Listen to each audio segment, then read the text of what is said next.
किस तरह से गाजा में ठीक आमने सामने की, जैसा मैंने अभी आपको बताया था और जैसा हमारे एक्सपर्ट्स भी बता रहे कई दफा कि कई बार तो ऐसा होता है कि महज कुछ मीटर का फासला होता है। और ये देखिए आमने सामने की लड़ाई हो रही है, हमास वर्सेस इजरायली सेना की आईडीएफ की। ये देखिए आमने सामने की गोलीबारी। और जरा आप समझिए कि जब ग्राउंड इन्वेजन में, ग्राउंड ऑपरेशन में आमने सामने का युद्ध होता है, लड़ाई होती है, तो यानी आप यकीन मानिए कि ये उस इलाके पर कब्जा करने की कोशिश की जा रही है सामने वाले की तरफ से, दुश्मन को वहां से खत्म करना। और यही काम इस वक्त इजरायली डिफेंस फोर्स की तरफ से किया जा रहा है। और देखिए अब आपको यह बता रहे हैं कि आमने सामने की लड़ाई हो रही है, लेकिन आमने सामने की लड़ाई का जो सबसे बड़ा खतरा है वो देखिए आपके सामने टीवी स्क्रीन पर कितना खतरनाक इस वक्त हो गया है battle field, battle ground, war zone. और आमने सामने की लड़ाई का यह मंजर है जहां पर किस तरह से टैंक के जरिए प्रहार किया जा रहा है, आमने सामने गोलीबारी हो रही है और जो टैंक है उसके जरिए किस तरह से गाजा में तबाही मचाई जा रही है।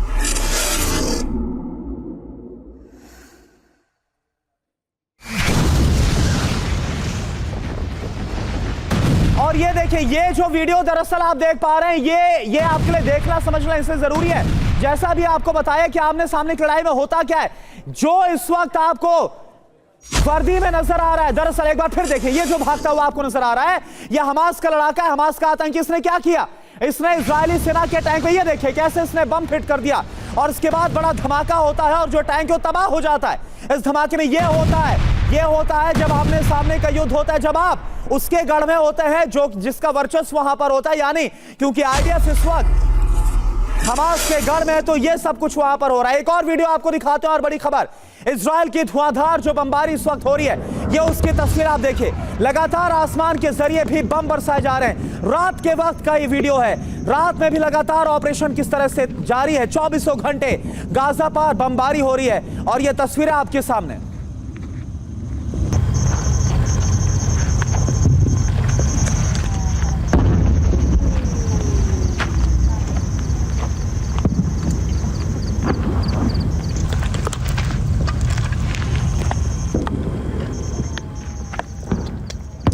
तो आप देखिए ये तस्वीरें आपके सामने और ये कहां पर हो रहा है, क्योंकि इस वक्त आईडीएफ है हमास के गढ़ में, आईडीएफ इस वक्त गाजा के अंदर है और गाजा में आईडीएफ ने चारों तरफ से हमास को घेर रखा। अब क्या चुनौतियां होती है, ये कितना चैलेंजिंग है, क्या खतरा होता है, इसको एक एक करके बहुत जल्दी हम अपने एक्सपर्ट से समझते हैं। सबसे पहले मैं आपके पास मैसेज आ रहा हूं क्योंकि देखिए आईडीएफ तो पहुंच गई है हमास के खात्मे के लिए, लेकिन हम ये भी दिखा रहे हैं कि कैसे जो हमास के आतंकी है वो इस वक्त काल भी साबित हो रहे हैं इजरायली सेना के लिए।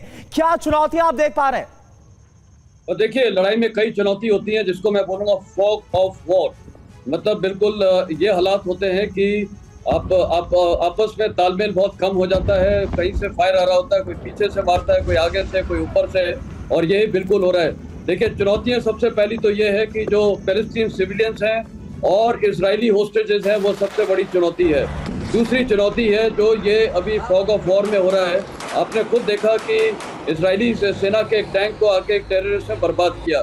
ये इसीलिए हुआ है क्योंकि आमूम तौर पे एक बेसिक ड्रिल होती है कि हर टैंक के साथ इन्फेंट्री साथ साथ रहती है। इन्फेंट्री क्योंकि जो आदमी टैंक के अंदर होता है वो बंद हो जाता है, उसको कुछ नहीं दिख रहा है, तो इन्फेंट्री उसको सुरक्षा देती है। तो यहाँ कोई तालमेल में गड़बड़ी हुई है और इसीलिए अकेले टैंक को उन्होंने वहां पर आके आईडी लगा के और उसको बर्बाद कर दिया है।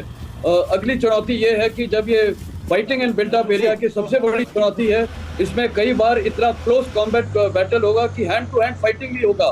बिल्कुल और सर, वो हम देख भी पा रहे हैं मैस्टन सर, और मैं तुरंत जाना चाहूंगा शरदेंदु सर आपके पास, आप क्या खतरा देख पा रहे हैं आईडीएफ के सामने?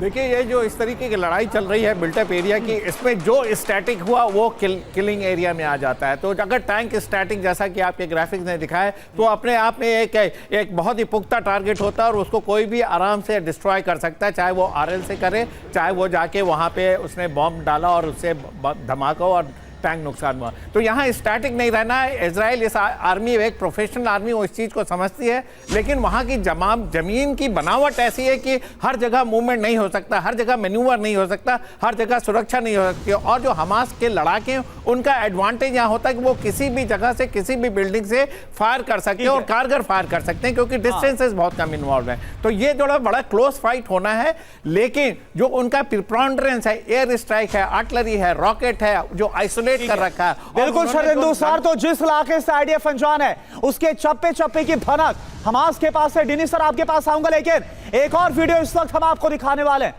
किस तरह से सुरंग तोड़ने के लिए इजराइल की तरफ से बमबारी की गई है। सुरंगें इस वक्त सबसे बड़ा चैलेंज बनी हुई है। इस पर डिनी सर आपके पास आऊंगा, लेकिन तस्वीरें एक बार दिखा देते हैं। तस्वीरें आप जरा देखें, सुरंगों को तोड़ने के लिए बमबारी की गई। करीब 1300 से ज्यादा सुरंगें होने का दावा किया गया, जो 500 किलोमीटर के दायरे में फैली हुई है। और इसमें दावा आईडीएफ का है कि अभी तक 150 से ज्यादा सुरंगों को तबाह किया जा चुका है हमास की। और उन्हीं सुरंगों को तबाह करने के लिए किस तरह, देखें यह तस्वीर आपको हम दिखा रहे हैं, कैसे सुरंगों को एक एक करके चिन्हित किया जाता है, ट्रैक किया जाता है, ट्रेस किया जाता है, और इसके बाद उन्हें तबाह किया जाता है, उन पर बमबारी की जाती है। ये इस वक्त हम आपको तस्वीरें दिखा रहे हैं, और ये तस्वीरें देखना और समझना आपके लिए सबसे ज्यादा जरूरी है, क्योंकि यही वो मूव है, यही वो स्ट्रेटेजी है जो साफ तौर पर इजरायली डिफेंस फोर्स की नजर आ रही है हमास के खिलाफ।